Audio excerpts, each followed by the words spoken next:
Rita arrived at the gala event at the Metropolitan Hotel with that air of superiority she used as armor. When she saw a woman in simple clothes serving water to the guests, she didn't think twice. People like you should know your place. The humiliation was public and cruel.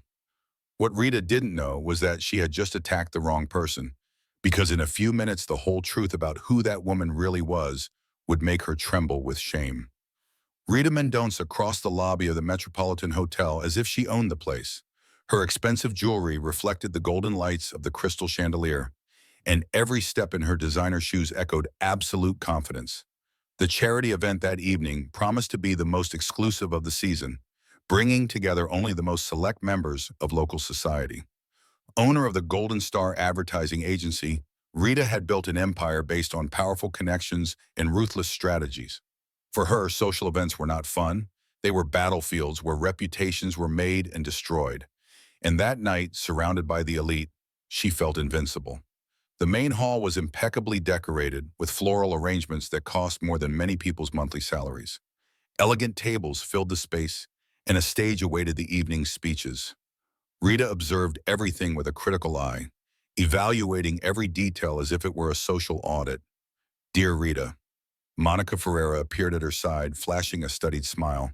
What a wonderful event. It looks like our whole class came. Obviously, Monica, Rita replied, adjusting a bracelet. Events like this are mandatory for those with social status, although I always worry about the quality of the guests. As champagne glasses circulated among the guests, Rita noticed a movement that caused her immediate discomfort. A middle-aged woman, dressed simply and discreetly, walked between the tables carrying a tray of water glasses. Her gestures were gentle, her smile genuine, but to Rita, that presence represented everything that was wrong with the organization of the event. How classless, Rita whispered to Monica, gesturing discreetly. Mixing employees with guests like that, someone should teach these people social protocol. The woman approached slowly, offering fresh water to anyone who wanted it. Her hair was simply tied back, and she wore practical shoes that contrasted sharply with the glamorous high heels of the other women present. To Rita, it was as if someone had put a stain on a perfect work of art. Good evening, ladies, the woman said softly as she reached the table where Rita was sitting. Would you like some water? Rita examined her from head to toe with barely concealed contempt. Every detail confirmed her suspicions. Cheap clothes, no accessories, overly humble posture. She was exactly the kind of person Rita believed did not belong in that environment. No, thank you, Rita replied curtly. And to be perfectly honest, I find it quite inappropriate to have staff circulating among the guests like this. There is a protocol to be followed. The woman kept smiling, but Rita noticed a slight hesitation in her eyes. I apologize if I cause any embarrassment. My intention was only to ensure everyone's comfort. Comfort? Rita laughed loudly, attracting curious glances from nearby tables. You know what would really make me comfortable? People like you clearly understanding their place here. The embarrassment was instantaneous. Conversations stopped abruptly, faces turned to watch the scene, and a tense silence settled over that part of the room. The woman remained calm, but Rita felt the adrenaline of victory rushing through her veins. Honestly, Rita continued to raise her voice deliberately. I paid a fortune for my invitation to this charity event. I didn't imagine I would have to deal with embarrassing situations like this. Monica tried to intervene with a discreet touch on her arm. Rita, maybe it's not necessary. Of course it is, Monica. Rita interrupted her, now completely consumed by her own indignation. Someone here needs to have the courage to speak the truth. This person is causing discomfort for all of us. The woman took a deep breath, clearly hurt, but maintaining an impressive dignity. Ma'am, if you'll allow me to explain the situation. Explain what exactly? Ida cut her off brutally. What kind of desperate strategy is this? Trying to infiltrate high society events by pretending to work here. More people began to approach, forming a small circle of spectators. Rita felt like a hero, defending the social order, exposing an intruder who had dared to challenge the unwritten rules of the elite. Pay attention, Rita, she announced to the growing audience, gesturing dramatically. Look how far some people are willing to go. She probably came from somewhere far away and thought she could just blend in with us. The humiliation was public and cruel. The woman lowered her head for a moment, clearly shaken by the venomous words. But when she raised it again, her eyes still maintained a serenity that baffled Rita. Please, ma'am, she tried again, her voice soft but firm. If you would allow me to clarify, I allow absolutely nothing. Rita exploded, feeling powerful in front of the attentive audience. Security? Where is the security for this hotel? We have a situation here that needs to be resolved immediately.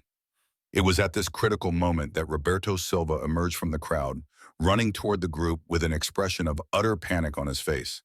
As the event organizer and director of the Esperanza Foundation, he had watched the scene unfold and now arrived desperate to contain the disaster. Rita, for God's sake, stop it! He shouted, almost breathless, pushing his way through the spectators.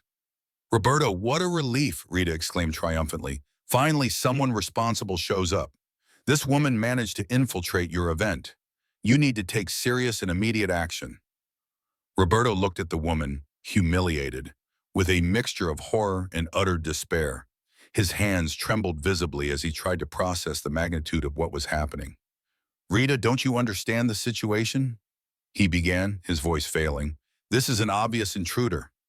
Rita interrupted him authoritatively, and I demand that she be removed from here right now, Rita, for heaven's sake.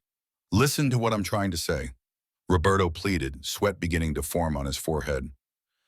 This is Conceição Bernardes. The name echoed through the circle of onlookers like a silent explosion, but Rita remained momentarily confused, not making the immediate connection. So what? I've never heard of any Conceição. She replied dismissively, shaking her head. The name means nothing to me, Conceição Bernardes, Roberto repeated, his voice now shaking uncontrollably. Owner of the Metropolitan Hotel and founding president of the Esperanza Foundation, she is tonight's host. The silence that followed was absolutely deafening. Rita felt as if the ground had opened up beneath her feet. Her heart raced violently, and for a moment, the whole world seemed to spin in slow motion. She looked again at the woman she had attacked so cruelly, and details she had completely ignored began to emerge. The naturally elegant posture, the serene but deeply intelligent gaze, the respectful way hotel staff addressed her. This is completely impossible. Rita stammered, feeling her legs buckle dangerously. Ms. Rita, Conceição spoke for the first time, addressing her directly, her voice maintaining the same softness as before. I was circulating among the guests because that has been my personal tradition for many years. I make a point of personally meeting every generous person who is willing to support our charitable cause. Rita realized with growing horror that several people were discreetly recording the scene with their cell phones. The devastating humiliation she had tried to impose on Conceição now turned against her with multiplied force. Conceição organizes this charity event every year. Roberto remained clearly nervous and tried to defuse the situation. She donates all of the hotel's operating profits from tonight to charity. She is recognized as one of the greatest philanthropists in our city and certainly one of the most respected and admired women in our social circle, added Monica, now visibly embarrassed to be associated with Rita's behavior. Rita desperately tried to speak, but found that the words simply would not come out of her throat. Conceição approached her with the same serenity as before, but now Rita could clearly see the genuine and deep pain in her kind eyes. Senora Rita, Conceição said with a gentleness that made it all the more painful. I worked for years as a maid to save up and buy this hotel. I started my journey cleaning rooms and waiting tables. I never forgot where I came from, and that's why I make a point of treating every person with dignity and respect. Each word from Conceição struck Rita like an emotional stab. She had cruelly attacked the fundamental values that Conceição herself represented: genuine humility, honest work, and compassion for others. I really didn't know, Rita managed to whisper weakly, tears of despair beginning to form in her eyes. You didn't know because you chose not to know, Conceição replied with deep sadness in her voice. You judged me solely by my simple clothes, my modest appearance, without bothering to get to know my story or my heart. Roberto made a desperate attempt to mitigate the disaster. Conceição, I am absolutely certain that it was just a terrible misunderstanding. It wasn't a misunderstanding, Roberto, Conceição interrupted him gently, shaking her head sadly. It was prejudice in its purest and most painful form. And that saddens me deeply because events like this exist precisely to unite people for causes greater than ourselves. At this crucial moment, Antonio Bernardes, Conceição's son and executive vice president of the hotel chain, quickly approached the group after being informed of the situation by a concerned employee. "Mom, is everything okay? What happened here?" he asked with obvious concern, touching Conceição's arm protectively. "I'm fine, my son, just a little disappointed in human nature," she replied softly, caressing his hand with maternal tenderness. Ito realized with growing horror that the situation was becoming exponentially worse. Not only had he brutally humiliated the hotel owner, but he had done so in front of her family, turning a private moment of charity into a public spectacle of cruelty. "Antonio," Roberto tried to explain nervously, "there was a minor disagreement between us." A female voice cut through the explanation like a knife. It was Patricia Nogueira, a renowned social journalist and columnist for the city's leading newspaper. "I recorded absolutely everything. This was one of the most cruel displays of class prejudice I have witnessed in decades of covering society." Rita felt she was literally going to faint right there. Patricia was sadly famous for her devastating social columns about the inappropriate behavior of the elite, and her pen was capable of destroying reputations built over decades. "Please, I beg you," Rita managed to articulate desperately. "Don't publish anything about this. It was a terrible mistake, a catastrophic misunderstanding. It was much deeper than a simple mistake." Patricia replied with cutting coldness. It was a crystal clear revelation of her true character and her most intimate values. Conceição raised her hand delicately, asking everyone for respectful silence. "Patricia, please consider this kindly. All of us human beings deserve opportunities to learn, grow, and become better people." Conceição's absolute magnanimity made the situation even more unbearably painful for Rita. The woman she had attacked with such cruelty was now generously trying to protect her from the devastating consequences of her own actions. Senora Rita Conceição addressed her one last time. "I sincerely hope that tonight teaches you something valuable and lasting about the dangers of hasty judgments. People are invariably much more complex and valuable than they appear to be on the surface." Rita watched, completely paralyzed, as Conceição walked away with unshakable dignity.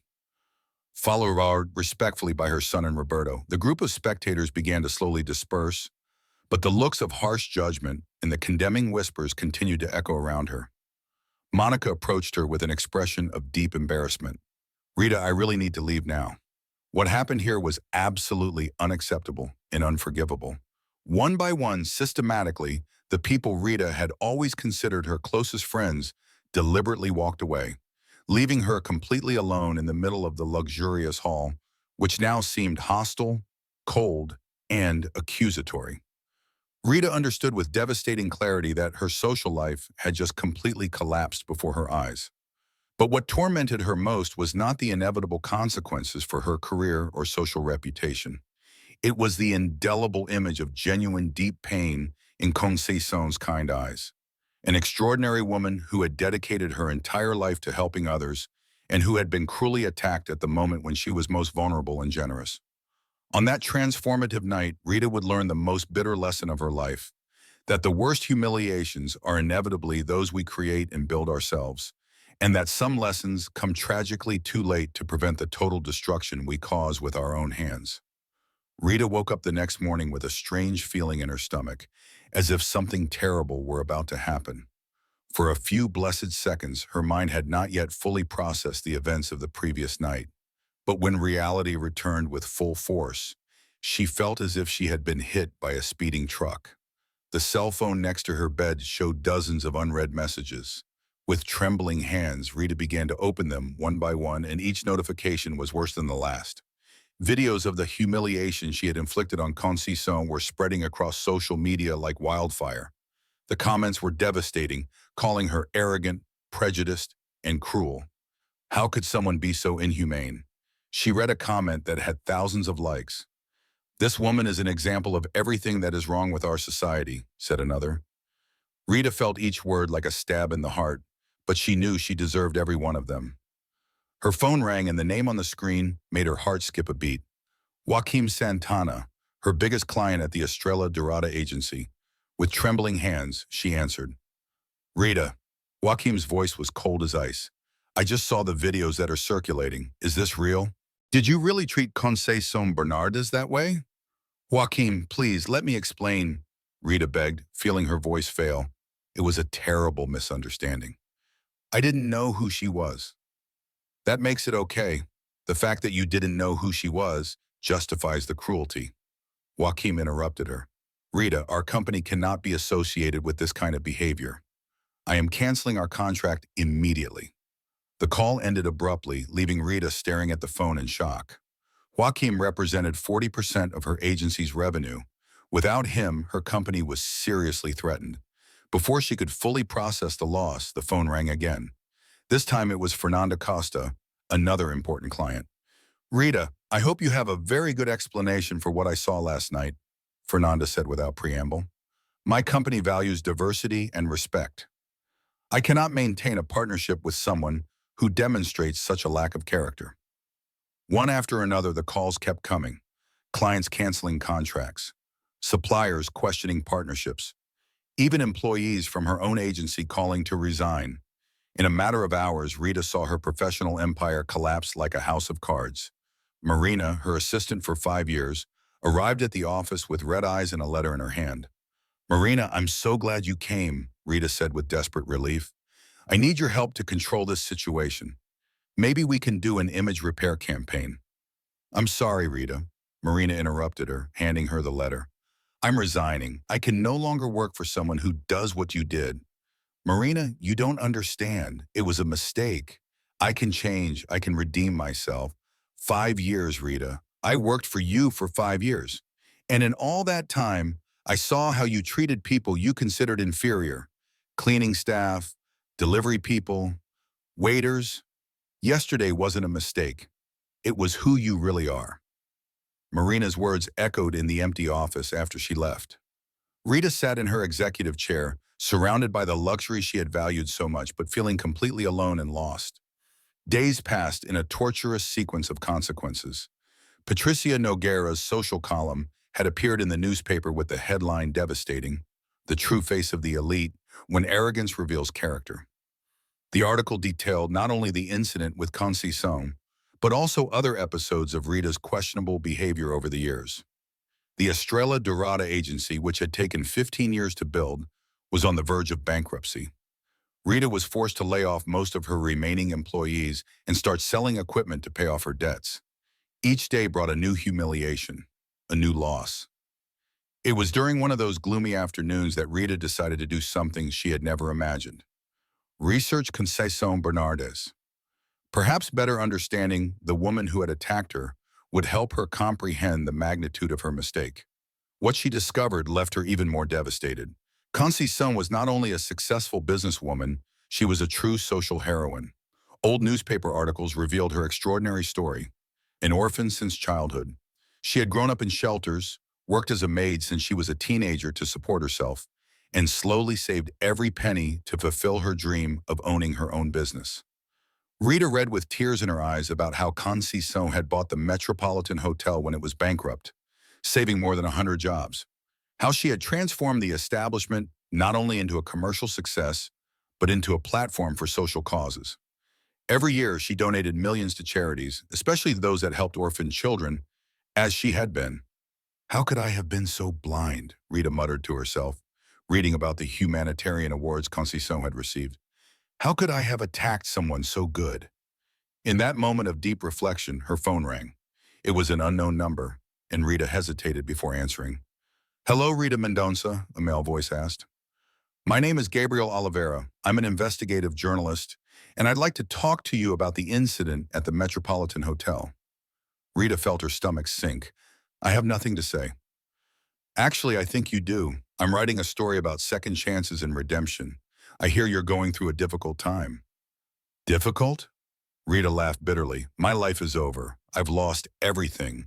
My company, my friends, my reputation. And the worst part is that I deserve every consequence. It's interesting that you say that, Gabriel observed. Most people in your situation try to justify themselves or blame others. You seem genuinely remorseful. Remorseful doesn't even come close to describing how I feel, Rita confessed, surprised by her own honesty. Conceição Bernardes is an extraordinary person, and I was a monster to her. How about we talk in person? I can't promise anything, but maybe your story can inspire others to reflect on their own actions. Rita agreed to meet Gabriel the next day. She had nothing left to lose, and a small part of her hoped that maybe she could turn her downfall into something useful for others. The meeting took place in a small coffee shop in the city center, far from the sophisticated places Rita used to frequent. Gabriel was a middle-aged man, simple in appearance, but with a penetrating gaze. "Tell me about that night," he asked after they sat down. Rita took a deep breath and began to recount the events, this time without trying to justify or minimize her actions. Each word was painful but also strangely liberating. "What hurts me the most," she said, "is not even the consequences for my life. It's remembering the look on her face. Concison was being generous, trying to make everyone feel welcome, and I attacked her for exactly that." Gabriel took notes as he listened. "Why do you think you reacted that way?" "Because I was a horrible person." Rita replied simply, "I spent so much time building barriers between myself and people I considered inferior that I forgot basic humanity. And now, what do you plan to do?" Rita looked out the window of the coffee shop, watching ordinary people living their simple but dignified lives. "Honestly, I don't know. I know I want to change, that I need to change, but I don't know how to repair what I've done.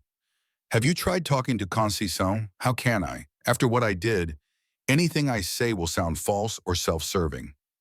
Gabriel closed his notebook. "Rita, can I tell you something about Concison that you may not know?" "What?" "She went through something similar. Many years ago, when she was starting out in the hotel business, she suffered terrible humiliation from high society people. I know this because I wrote an article about her career years ago." Rita felt a twinge in her heart. "People like me." "Exactly. But do you know what the difference was?" Concison turned that pain into compassion. Instead of becoming bitter, she decided she would never make anyone else feel the way she felt. "And I did the exact opposite," Rita murmured. "I used my position to make others feel small." "But you still have time to change that narrative," Gabriel suggested. "The question is, are you willing to do the work necessary?" "What kind of work?" "Real work. Not just apologizing or making donations to look good. Real work, starting from the bottom, understanding how the people you despise live." Rita thought for a long moment. The idea was scary, but there was also something liberating about it. "How do you suggest I start?" Concison was a domestic worker before she was a businesswoman. "How about you try that, working as a domestic worker, really understanding what it means to be on the other side?" The suggestion came as a shock to Rita. She had always had maids, not worked as one. The idea was almost inconceivable.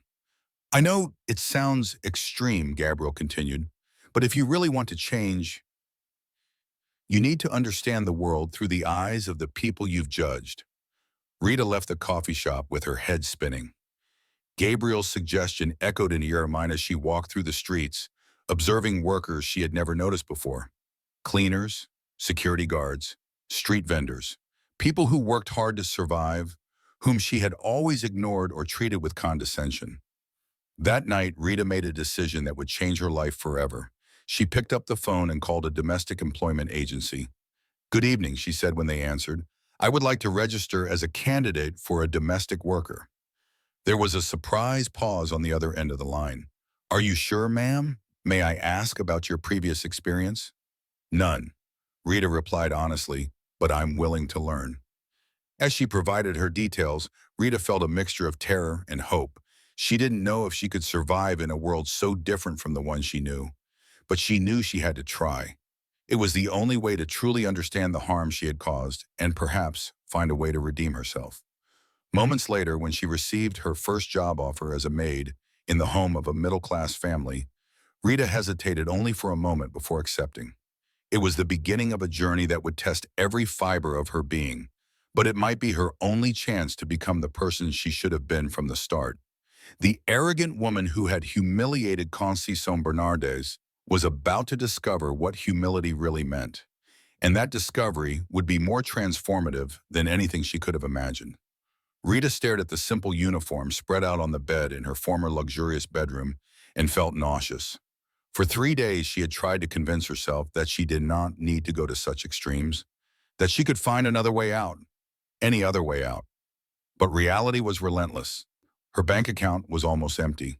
The apartment would be taken over by the bank in a matter of weeks, and she had no one else to turn to for help.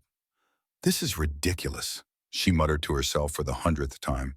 I built an empire. I have a degree in business administration from the best university in the country. I can't really be considering working as a... But the phone had rung that morning, and Silvana from the domestic employment agency sounded anxious. Rita, an urgent vacancy has come up.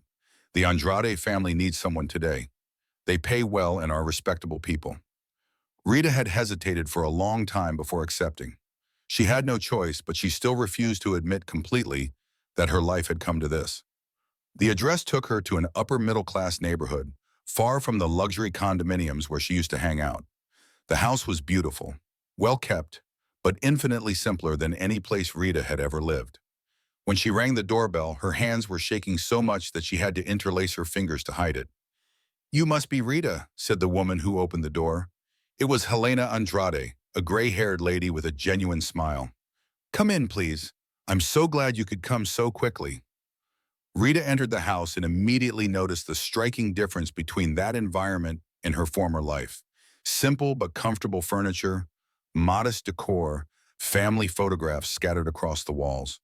It was a real home, something her luxurious apartment had never been. "Our former maid, Mrs. Lords, had to leave urgently to take care of her sick mother," Helena explained as she showed her around the house. "We're desperate because my husband Alberto is coming back from his trip tonight, and the house is a complete mess." Rita nodded, trying to look interested, but inside she was still struggling with reality. What exactly would my job be? General cleaning? Organizing? Preparing dinner? "Nothing too complicated," Helena replied kindly. "Silvana said you don't have much experience, but I'm willing to teach you. I've had other jobs before," Rita murmured, avoiding details. "I imagine so. We all have our stories." Helena smiled understandingly. "The important thing is that you're here now, willing to work." The first few hours were a real nightmare for Rita. Her hands, accustomed only to computer keyboards and crystal glasses, now trembled as she held cleaning cloths and chemicals. The strong smell of detergents bothered her, and she discovered muscles she didn't even know existed. "No, Rita," Helena corrected her patiently for the 5th time.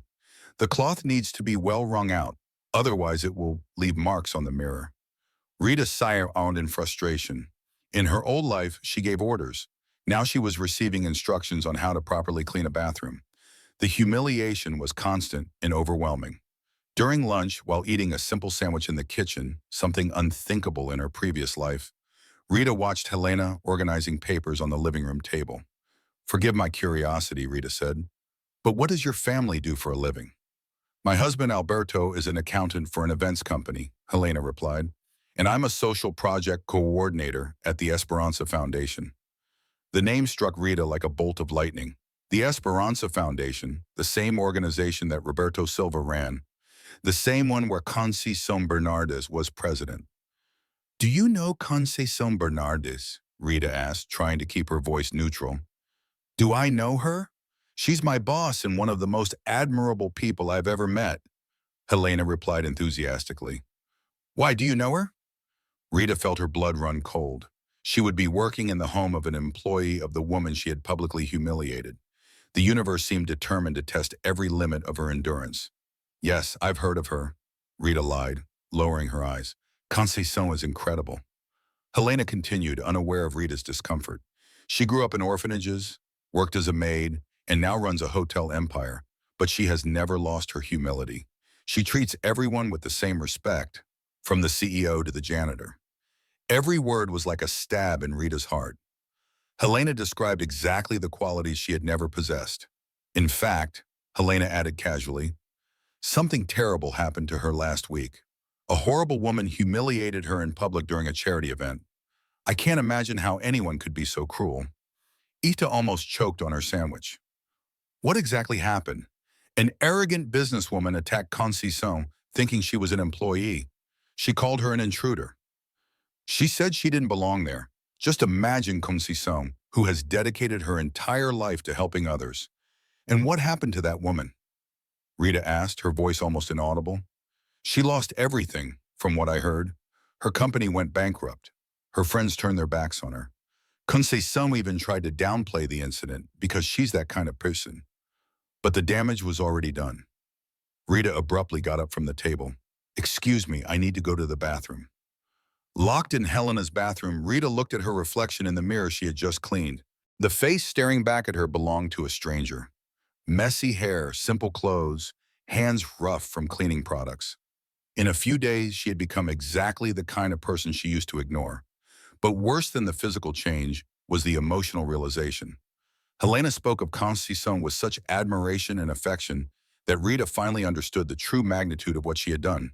She had not only attacked a successful businesswoman, she had hurt a person loved by hundreds of employees, protected by a hotel family, respected by all of society. When she returned to the kitchen, Helena was on the phone. "Yes, Conceição, I understand. Of course, you can count on me. See you tomorrow." Rita pretended to be busy organizing dishes, but her ears were attentive to every word. "It was Conceição," Helena explained after hanging up. "Tomorrow we will have a special meeting at the foundation about that unpleasant incident. She wants to discuss how we can turn this situation into something positive." "Turn it into what?" Rita couldn't help asking. Conceição believes that even the worst situations can generate learning.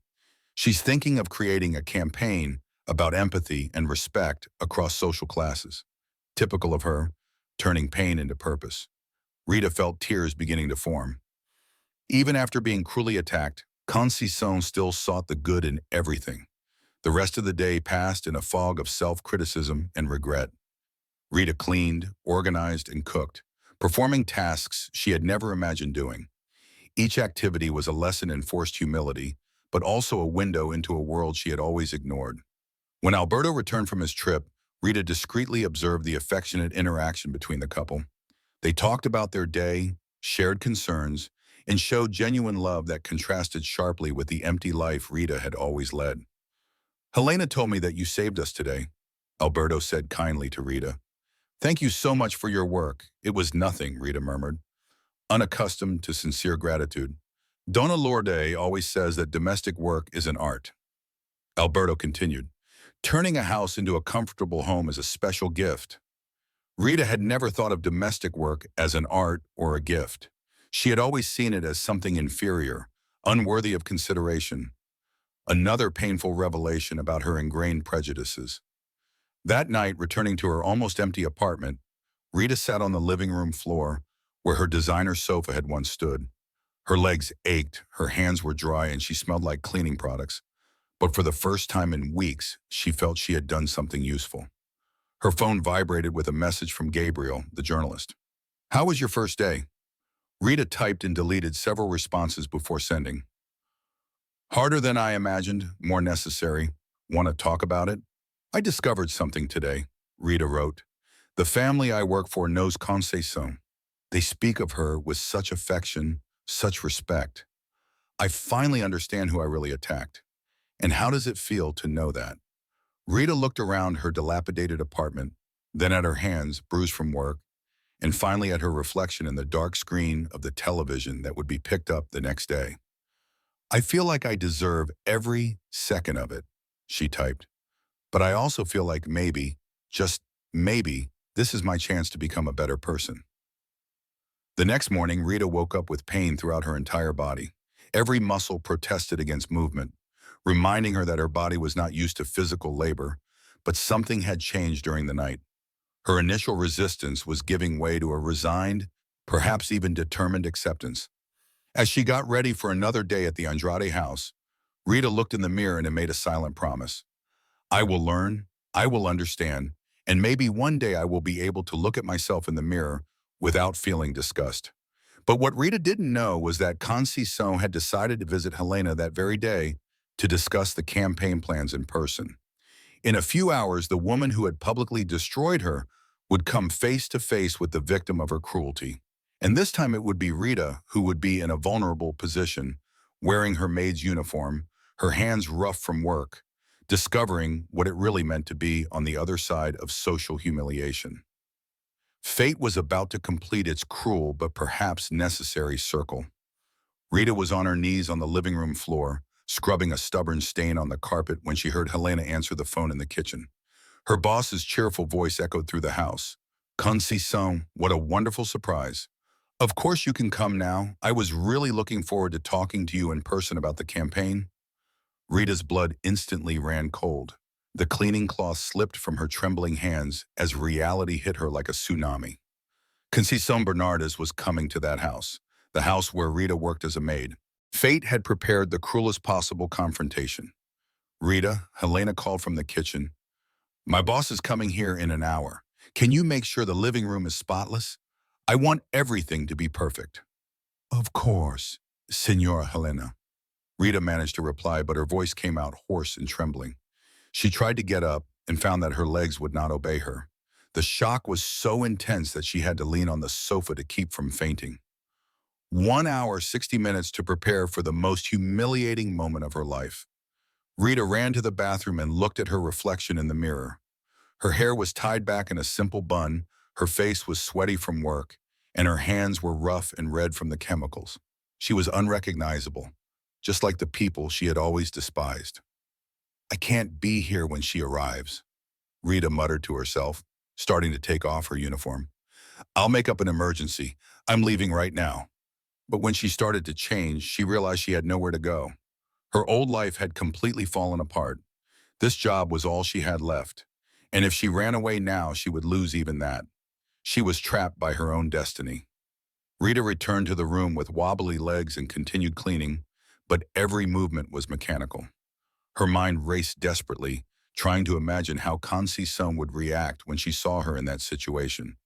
Would it be triumph, contempt, or something worse, pity? 40 minutes later, Helena checked the room one last time.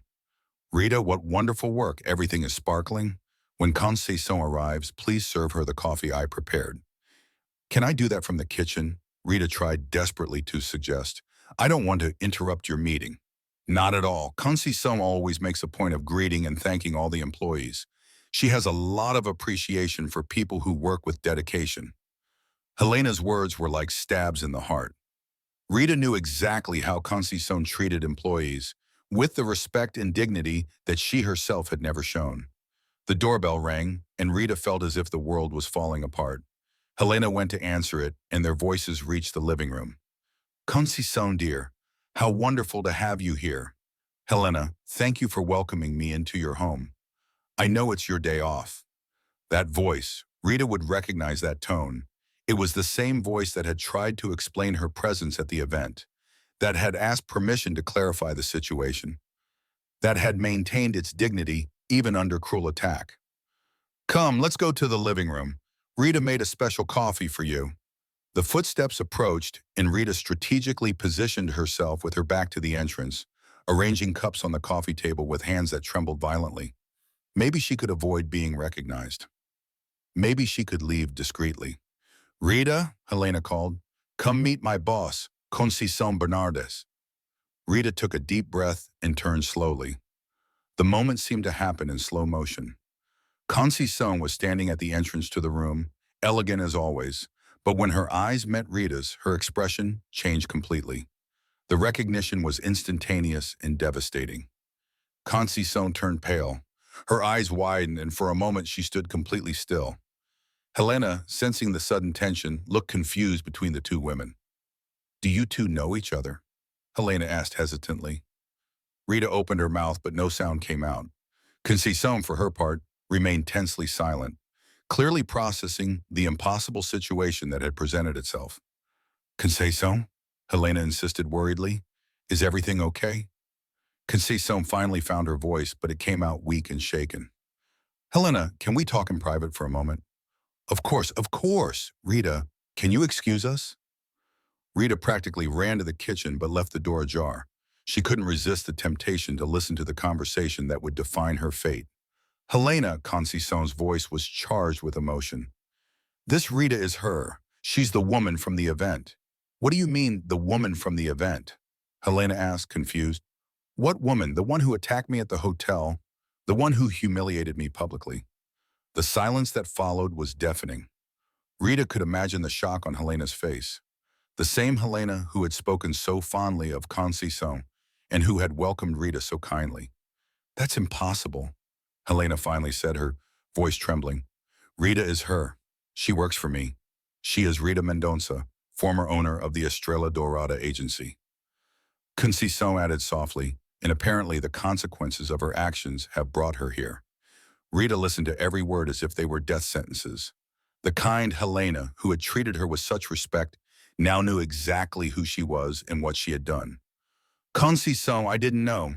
If I had known, I would never have. Helena began, clearly distressed. Helena, you did nothing wrong. Conceição interrupted her. I couldn't have known. The question now is, what do we do about this situation? Rita couldn't take it anymore, left the kitchen, and returned to the living room where the two women were waiting for her with completely different expressions. Helena looked shocked and confused, while Conceição maintained a forced serenity that couldn't hide the pain in her eyes. Conceição, Rita said, her voice breaking on the first word. I know I have no right to speak, but I need to… Conceição interrupted her, and for the first time since they had met, there was a harshness in her voice. Do you need to explain yourself? Do you need to justify yourself? Or do you need to apologize because you are now in a vulnerable position? I deserve this, Rita said. Tears began to flow. I deserve your anger, your contempt, everything. But please don't punish Helena for not knowing who I was. Punish Helena? Conceição repeated, disbelief in her voice. Rita, you still don't understand, do you? This isn't about punishment. It's about the consequences of the choices we make. Helena stood up, clearly uncomfortable. Maybe I should let you two talk. No, Conceição said firmly. Helena, you have a right to know who you're working with. Rita isn't just someone who offended me. She represented everything that's wrong with our society. The prejudice, the arrogance, the total lack of empathy.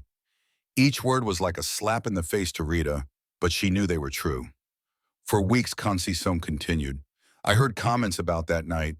Hotel employees came to tell me how shocked they were. People who have known me for years expressed outrage. You didn't just attack me, you attacked everything I work for. I know, Rita whispered. I found out who you really are. Your history, your work, your generosity. It makes it 1,000 times worse. You found out? Conceição laughed bitterly.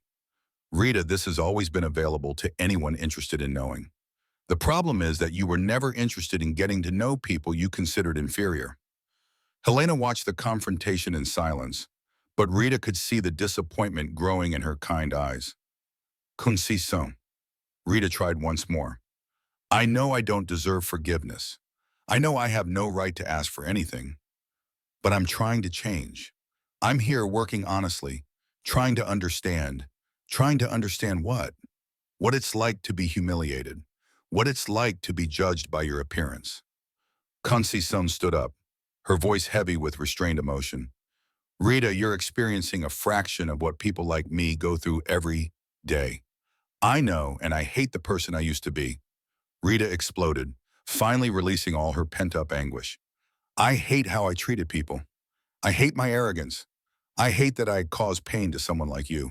So why did it take you so long to realize it? Conceição asked, her voice breaking slightly. Why did you have to lose everything to develop a modicum of empathy? The question echoed through the room like a gunshot. Rita had no answer because the truth was indefensible. Helena, Conceição addressed her employee, I can't decide for you, but you need to know that working with Rita means working with someone who caused one of the deepest humiliations of my life. Helena looked between the two women, clearly torn. Conceição, I don't know what to do. Rita has been working well, but now that I know, I'm leaving.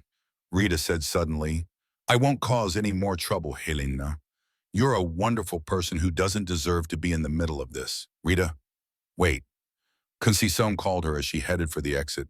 Sit down. Rita obeyed, confused by the change in Conceição's tone. Do you want to know why I'm here today? Conceição asked. I came to talk to Helena about an educational campaign based on what you did to me. A campaign about empathy, respect, and the consequences of prejudice. Rita lowered her head in shame. But now Conceição continued. I'm seeing something I didn't expect. Have you really changed? Haven't you? You're not just pretending to be sorry. I've changed, Rita whispered, or at least I'm desperately trying to change. Conceição studied her for a long moment, Helena, could you give us a few minutes? Helena nodded and left the room, leaving the two women alone for the first time since that fateful night. Rita, Concison said softly, I'm going to make you an offer, but first I need you to understand. This is not forgiveness.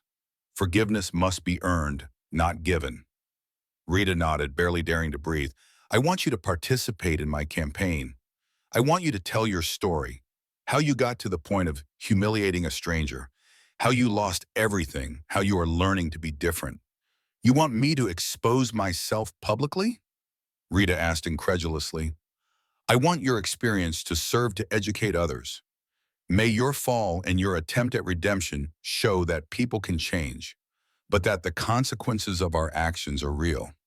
Rita felt a mixture of terror and hope.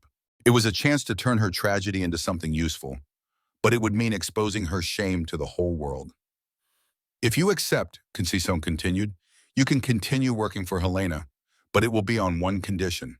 For 6 months, you will also work as a volunteer at the foundation, helping people in vulnerable situations. I accept, Rita said immediately. I'll accept anything. Think carefully, Rita. This means facing cameras, interviews, public judgment, admitting your mistakes to millions of people. Rita looked into Concison's eyes and saw something she didn't expect, a spark of hope mixed with caution. If this can help one person not make the same mistakes I made, it's worth any humiliation. Concison nodded slowly. Then we'll start next week. But Rita, understand, this is your only chance at redemption. If you disappoint me again, there will be no second chance. Rita knew she was being offered a gift she didn't deserve, a chance to turn her destruction into reconstruction, her downfall into learning. But she also knew that the road ahead would be the most difficult of her life. Rita spent 3 nights in a row unable to sleep, staring at the cracked ceiling of her almost empty room. Concison's proposal echoed in her mind like a nightmare, exposing herself publicly, admitting her mistakes to millions of people, turning her shame into a national spectacle. I can't do this, she muttered into the darkness at 3 a.m. I can't expose myself like that. I've already lost everything. I can't lose my dignity too. But when the alarm clock rang at 5 a.m., she dragged herself out of bed. She had promised to continue working for Helena, and a promise was a promise, perhaps the first one she really intended to keep in her entire adult life. Domestic work was systematically destroying her body. Her back hurt so much that she had to lean against the wall to get up in the morning. Her knees were permanently bruised from scrubbing ceramic floors, and her hands felt like sandpaper from being so dry from the chemicals. Every muscle protested against the brutal routine, but Rita discovered something disturbing. She was beginning to find a strange peace in the physical pain. It was as if each twinge was a small penance for the years of cruelty. Good morning, Rita, Helena greeted her when she arrived at the Andrade house. Her tone was different since the revelation. More formal, less warm. Today we are going to clean the basement completely. There are very heavy boxes of books that need to be reorganized. Rita immediately realized she was being tested. Helena wanted to see how far she would go if she was really willing to sweat for the salary she received. Of course, Mrs. Helena, where are the boxes? The basement was damp, poorly lit, and smelled of accumulated mold. Rita spent the next 5 hours carrying boxes that weighed more than anything she had ever lifted in her life. Her spine screamed in pain with every movement. Sweat dripped into her eyes, causing them to sting, and she felt like she was going to vomit from the extreme effort. My God, Rita gasped, leaning against a wall after carrying the 20th box. How do people do this every day? How did Concison put up with this for years? When she finally climbed out of the basement, staggering like a drunk, Helena looked at her with an indecipherable expression. Rita, you look very pale. You need to stop. Can I continue? Rita lied, holding on to the railing to keep from collapsing. I just need a minute. No, sit down. I'll get you some water and something to eat. Rita collapsed into a kitchen chair, every muscle in her body trembling with exhaustion. She looked at her hands, once manicured weekly, now with broken nails, small cuts, and calluses forming. They were the hands of a worker, and for the first time in her life, she felt proud of them. Helena returned with cold water and a simple sandwich. Rita, can I ask you a direct question? Yes. Why are you really doing this? A woman with your level of education could look for other types of work. So why did you choose domestic work? Rita drank the water slowly, organizing her thoughts. Because I need to understand firsthand what it means to be despised. I need to feel what Kansi Som felt for years before she got her own business. And are you managing to understand? Every day here humiliates me and teaches me at the same time.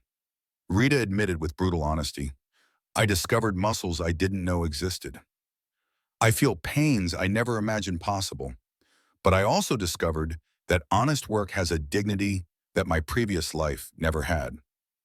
Helena sensed her thoughtfulness, observing Rita with renewed curiosity. Conceição called earlier today. She wants to talk to you again. This afternoon, Rita's stomach contracted violently. What exactly did she say? That she made a decision about your proposal, but she also said it won't be an easy conversation. Helena, I don't know if I'm ready to hear a rejection. Rita. Helena leaned forward. Can I give you some advice based on 15 years of knowing Conceição? Of course, she's the fairest person I've ever met in my life. If she's offering you a second chance, it's because she genuinely believes you deserve it. But Conceição is also relentless when it comes to fairness. If she decides to give you this opportunity, she will demand everything from you. That afternoon, Rita waited for Conceição in the same room where they had first confronted each other. But now she was even more nervous because she sensed that this conversation would permanently define her future. Conceição arrived right on time, but Rita noticed something different in her demeanor. She looked tired, as if carrying the weight of the decision about Rita was taking an emotional toll on her arm. Conceição said, sitting down in front of her without smiling. I spent weeks thinking about our last conversation. I couldn't think about anything else either. I came to an important conclusion. I can't make this decision alone. Rita felt her blood run cold. What do you mean? There are other people involved who were affected by what you did.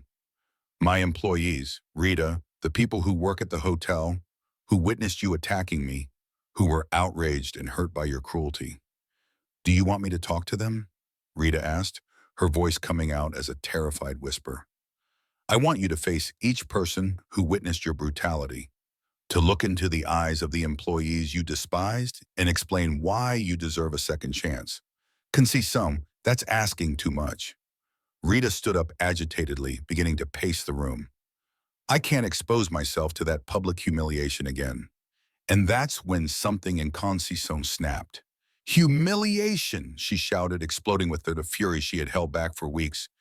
You think this is humiliation? Rita, you destroyed me in front of hundreds of people. The tears Conceição had been holding back finally overflowed. You made me feel like trash at my own event. You reduced me to nothing in front of people who respect me. Rita was paralyzed, watching Conceição completely lose her composure for the first time. Do you know what it's like to come home after being attacked like that? Conceição continued to sob. Do you know what it's like to look in the mirror and wonder if you really look as inferior as you made me feel? Conceição, shut up and listen. Conceição yelled with an intensity that made Rita recoil. I cried, Rita. I cried like an abandoned child. I, who overcame orphanages, who built a hotel empire, who helps hundreds of families, cried for hours because your words took me back to that orphan girl who was humiliated for being poor. The raw pain in Conceição's voice was unbearable to witness. Do you know what my employees did after you attacked me? Conceição asked, wiping her face with the back of her hand. They spent 2 days comforting me. 2 days. People who earn minimum wage took time off to care for their emotionally wounded boss. Ita was crying too now, finally understanding the real extent of the trauma she had caused. Do you think you can just decide you've changed and deserve instant forgiveness? Conceição asked, her voice returning to its normal tone but laden with pain, that a few weeks cleaning houses make up for years of prejudice and cruelty. No, Rita, she whispered. I know it doesn't make up for anything. My employees love me like family, Rita, and they saw someone they admire being torn apart by a person like you. So yes, you will face them. You will look each one in the eye and explain how you intend to repair the irreparable damage you have caused. What if they reject me completely? Rita asked, trembling. Then you will accept that rejection as I accepted your cruelty, Conceição replied coldly. And you will learn that not everything in life can be fixed just because we decide we want to fix it. Conceição composed herself slightly, sitting back down. Rita, I'm not offering this out of Christian kindness. I'm offering it because I believe people can change. But real change comes at a very high price. It costs pride, it costs comfort, it costs the illusion that we can control how others see us. When would this meeting be? Rita asked hesitantly. Tomorrow night at the hotel, in the exact same room where you attacked me. The symbolism was cruel and perfectly calculated. Rita would return to the scene of the crime to face the consequences of her actions. Will there be press? Cameras? Rita asked, terrified. It won't be completely private, just you, me, and about 30 employees who witnessed the attack or were emotionally affected by it. Rita closed her eyes, trying to imagine 30 people looking at her with anger, disappointment, and harsh judgment. It was too terrifying to contemplate without panicking. Conceição, I don't know if I have enough courage. Courage? Conceição repeated, but now her voice had regained some of its characteristic softness. Rita, courage is not the absence of fear. Courage is doing what it needs to be done, despite the terror we feel. What if I fail completely? What if they hate me? What if? What if you discover that some wounds cannot be healed with pretty words alone? Conceição finished. Then you will learn one of the most important lessons of human existence, that our actions have permanent and irreversible consequences. Rita opened her eyes and looked directly at Conceição. Do you believe I can really change? Conceição hesitated visibly before answering, and Rita saw the internal struggle reflected in her eyes. I desperately want to believe it, Conceição said finally, her voice breaking slightly. I need to believe that people can be better than their worst moments. But faith needs to be nourished by concrete actions, Rita, and tomorrow will be your ultimate test. That night, Rita couldn't eat a single piece of bread. She sat on the floor of her almost empty apartment, obsessively writing and rewriting what she would say to the employees. How could she explain the inexplicable? How could she ask for forgiveness for something that might be unforgivable? Her phone rang around 10 p.m. It was Gabriel, the journalist who had become a kind of unofficial advisor. He had heard that Conceição had scheduled a meeting with the employees. He said, "How are you dealing with this?" "I'm terrified," Rita admitted without hesitation. "Gabriel, what if it's a total failure? What if they destroy me emotionally?" "Rita, can I share something I've learned from covering stories of human redemption for 20 years? Please, failure only happens when we stop trying. You may be rejected tomorrow. You may be humiliated beyond imagination. You may leave there without a single apology. But if you face this situation with total honesty and genuine vulnerability, you will have already overcome the person you were before." I don't understand. The Rita I had known for months would never have had the courage to put herself in such a vulnerable position. She would never have risked her pride to try to repair the damage she had caused. The simple fact that you are willing to go through this experience already shows a real and profound transformation. For the first time in days, Rita felt a small spark of hope ignite. "Gabriel, do you think Conceição can ever forgive me completely?" Rita, forgiveness is not about what you deserve or don't deserve. It's about what the hurt person chooses to give freely. But I can tell you one thing for sure. Conceição would not be the extraordinary woman she is if she did not believe in the real possibility of human redemption. After hanging up, Rita went to the foggy bathroom mirror and stared at her reflection. The woman staring back at her was completely unrecognizable. Her hair was simple and unkempt, her face marked by physical exhaustion, her hands rough and bruised, her posture naturally humble. Nothing remained of the arrogant executive who had attacked Conceição.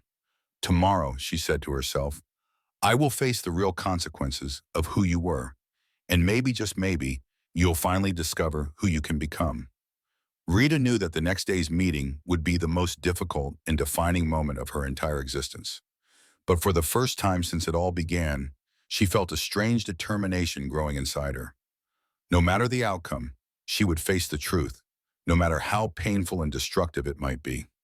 Rita arrived at the Metropolitan Hotel 2 hours before the scheduled time. She wanted to breathe the same air she had made the most serious mistake of her life. She wanted to mentally prepare herself for the trial that awaited her. The hall was being arranged exactly as she remembered it, elegant, imposing, and now transformed into a courtroom. where she would be judged by the people she had indirectly hurt. Conceição found her wandering nervously through the corridors. She arrived early, Conceição observed, and Rita noticed that she also seemed tense. She couldn't stay at home waiting. Rita admitted, Conceição, before we begin, thank you for giving me this chance, even though I don't deserve it. Rita, this is not a chance. It's an opportunity for you to prove that real change is possible. The difference is subtle but important. At 7 p.m. sharp, the employees began to arrive. Rita watched them discreetly through the half-open door. They were people of all ages, from young receptionists to men who had worked in maintenance for decades. Each face wore an expression of curiosity, mixed with clear distrust. Ready, Conceição? She asked, tapping Rita on the shoulder. I'll never be ready for this, but I'm here. The room had been arranged in a circle with simple chairs. Rita sat down in the chair indicated, feeling like a defendant awaiting sentencing. 30 pairs of eyes watched her with varying degrees of intensity, some curious, others visibly hostile. Conceição stood in the center and got everyone's attention. Everyone, thank you for coming here after work. I know some of you were surprised by my invitation, but I thought it was essential that you meet Rita Mendonça in person. A murmur ran through the group. Rita could hear whispers that made her cringe. It's her, the witch who attacked our boss. How dare she come here? Rita asked to talk to you. Conceição continued to explain her actions and perhaps find a way to make amends for what she did. Carlos, a burly security guard, immediately raised his hand. Ms. Conceição, with all due respect, why should we listen to this woman? We all saw what she did to you. Why, Carlos? Conceição replied patiently. We all deserve the opportunity to explain ourselves. Even when we make unforgivable mistakes, Rita stood up with her legs visibly shaking, looked around the circle, and found 30 pairs of eyes fixed on her. Some were curious, many were clearly hostile. My name is Rita Mendonça, she began. Her voice was almost inaudible. And I am the person who attacked Conceição in this very place a few weeks ago. Speak louder, someone shouted from the back. If you're going to humiliate yourself, at least let everyone hear you. Rita took a deep breath and raised her voice. I didn't come here to humiliate myself or seek pity. I came to confess that I was a cruel, prejudiced, and despicable person, and that the consequences of my actions brought me exactly to the place where I should always have been. Marcia, a young receptionist, responded sarcastically. You lost your money and now you want us to feel sorry for you? I don't want anyone's pity. Rita replied firmly, I want you to know that I deserve every second of suffering I am going through. I deserve it because I spent years looking down on hardworking people like you as if you were inferior. And now we're equals? Asked Mrs. Lords, a woman who had been working as a cleaner for 20 years. Her voice carried decades of accumulated hurt. Rita looked directly at her. No, you have always been superior to me. You work with dignity, build honest families, respect other human beings. I just accumulated money by stepping on whoever was necessary. So why did you do that to our boss? Carlos asked sharply. Because I was raised to believe that some people were worth more than others? Because I confused money with human value? Because I never bothered to learn anyone's story? And now you know? Marcia asked, her skepticism evident. Now I work as a maid, Rita said, causing a surprised silence in the room. I wake up at 5 a.m., clean houses, carry weights that destroy my back, hurt my hands with chemicals, and feel on my skin every humiliation that people like you feel every day. Poor lady, someone muttered ironically. No, Rita said with unexpected firmness. Don't feel sorry for me. Feel anger. Feel disgust, but not pity. I chose to be cruel. Now I'm reaping exactly what I sowed. Bruno, a young waiter, stood up. Miss Rita, may I ask you a personal question? Of course. Do you have children? No, I have a 3-year-old daughter, Bruno said, emotion clear in his voice. And when she grows up, I want her to work in places where she is respected. It doesn't matter what the job is. Can you guarantee that you will never again treat anyone the way you treated our boss? Rita looked into the young father's eyes and saw genuine concern for his child's future. Bruno, I can't guarantee that I'll be perfect, but I can guarantee that this experience has affected me in such a way that I will never forget what it means to be on the other side of humiliation. Conceição, who had been watching silently, finally spoke up. Rita, tell them what you found out about me. Rita turned to Conceição, then to the employees. I found out that Conceição was everything I never was. She grew up in orphanages, worked as a maid, saved every penny to buy this hotel, and instead of using her success to take revenge on those who humiliated her, she uses it to help others. Does that change anything? Carlos asked harshly. It makes my cruelty 1,000 times worse, Rita admitted. Tears began to flow. I attacked a woman who dedicates her life to helping people in vulnerable situations. I attacked someone who turned pain into purpose. Roberto, from the events department, stood up abruptly. Do you know what Dona Conceição did after your attack? What? Rita asked, confused. She locked herself in the bathroom and cried for 2 hours, Roberto said. His voice was laden with indignation. 2 hours. The strongest woman we know cried because of your cruel words. The impact was like a physical blow to Rita. I had no idea. And do you know what she did after crying? Roberto continued relentlessly. She returned to the event and continued smiling at the guests. She continued to be kind to everyone, because that's how she is. She puts the well-being of others above her own pain. Rita could no longer hold back her tears. Conceição didn't deserve anything I did to her. No one deserves it, and I will carry this guilt forever. Guilt doesn't solve anything, said Mrs. Lords harshly. What are you going to do to make amends? Conceição offered me the chance to participate in an educational campaign. Rita explained between sobs. To tell my story publicly to show the consequences of prejudice. I accept being humiliated nationally if it can prevent someone else from making the same mistakes. And after that, Marcia asked, then I'll continue working as a maid until I truly understand the value of honest work. I'll volunteer at Conceição's foundation and dedicate the rest of my life to trying to be a better person. A heavy silence fell over the room. The employees exchanged glances, clearly divided on how to respond. Finally, Ms. Lord stood up. Young lady, I'll tell you one thing. Everyone deserves a second chance, but only one. If you waste this opportunity our boss is giving you, there won't be a third. Other employees began to speak up. If you've really changed, prove it with your daily actions, not with pretty words. Our boss has a big heart. Don't disappoint her again. Domestic work is honorable when done with dignity. I hope you truly learn that. Rita listened to each comment as if it were an unexpected blessing. It wasn't complete forgiveness, but it was something infinitely valuable, a conditional chance to prove her worth. Conceição ended the meeting by thanking everyone for their presence and honesty. When the last employee left, she and Rita were alone in the room where it had all begun. How do you feel? Conceição asked softly. Like I can breathe for the first time in weeks? Rita replied with complete honesty. They didn't forgive me, but they gave me something better. The chance to earn forgiveness. Rita, you need to understand. This campaign will be brutal. You will be publicly judged, criticized on social media, maybe even threatened. Are you absolutely sure you want to go through this? Conceição, if my shame can prevent even one person from being cruel to another, any humiliation is worth it. Conceição nodded slowly. Then we'll start next week. Weeks later, the Second Chance campaign was launched nationally. Rita participated in television interviews, documentaries, and lectures, telling her story with painful transparency. The impact was massive. Millions of people watched, commented, and judged harshly. But something unexpected began to happen. In addition to the devastating criticism, messages arrived from people who identified with her. I have also judged people by their appearance, and I regret it. Your story made me question my own prejudices. Thank you for having the courage to admit mistakes that many hide. Gabriel wrote a follow-up article titled, When Falling Becomes Growth, The Journey of Rita Mendonça. Helena became a true friend. You found your lost humanity. She said one afternoon, it's inspiring to witness.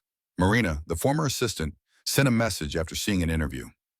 Rita, it still hurts me to remember how you treated people, but I admire your courage to change publicly. In Conceição, she became much more than the victim who forgave her aggressor. She became a mentor, a friend, and living proof that the most extraordinary people are those who transform pain into a greater purpose. On the first anniversary of the campaign, Rita and Conceição met again in the same hall where it all began, but this time they stood side by side as partners in a transformative mission. Do you know what I finally learned? Rita said, looking at the hall decorated for another charity event. Tell me, the hardest person to forgive is always ourselves. You forgave me months ago, but I'm still learning to accept that I can be better, and that's healthy. Conceição smiled genuinely. It means the change was real. The previous Rita would never have questioned her own actions. Conceição, can I ask you the question I've always wanted to ask? Of course. Why did you give me this chance after all the cruelty? Because you risked your reputation by offering me redemption. Conceição watched the people arriving at the event, business people, workers, people from all social classes gathered for a common cause. Because I believe that every human being carries within them the seed of goodness. Sometimes that seed is buried under layers of arrogance, prejudice, and pain. But it always exists, waiting for the right opportunity to blossom. What if I hadn't changed? Then I would have learned a different lesson about human nature. But fortunately, I discovered that faith in the capacity for transformation is one of the most powerful forces in the universe.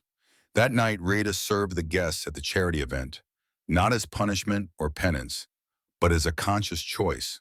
A choice to serve rather than be served, to choose humility over arrogance, love over hate. When a young businesswoman recognized her and commented, "Aren't you the woman from the Second Chance campaign? How brave of you to come here," Rita responded calmly. Real courage is not doing what is easy. Courage is choosing every day to be better than you were yesterday. And there in that hall where one arrogant woman had destroyed another with prejudice and cruelty, two women worked side by side, demonstrating that the most powerful stories are not about perfect people, but about people who have chosen to grow from their most serious mistakes. Rita had lost an empire built on arrogance, but she had found something infinitely more valuable: her lost humanity. She discovered that sometimes we need to break completely in order to rebuild ourselves in the right way. The Second Chance campaign expanded into a national movement, inspiring millions of people to examine their own prejudices and believe in the transformative power of forgiveness and genuine redemption. Rita became living proof of a universal truth. No matter how deeply we fall, there is always an opportunity to rise better, more compassionate, and more human than we were before. Years after the incident that changed everything, Rita and Conceição together inaugurated the Second Chance Institute, an organization dedicated to educating about prejudice and supporting people in processes of personal redemption. In her opening speech, Rita said, "I learned that real transformation doesn't happen when we lose everything. It happens when we choose to use our fall to build something better, not just for ourselves, but for the world." Conceição added, "The most important second chance we can give is to ourselves, the chance to be better people with each new day." The woman who once said, "People like you should know their place," had finally found her own place, serving others and proving that real change is possible when it comes from the heart. End of story.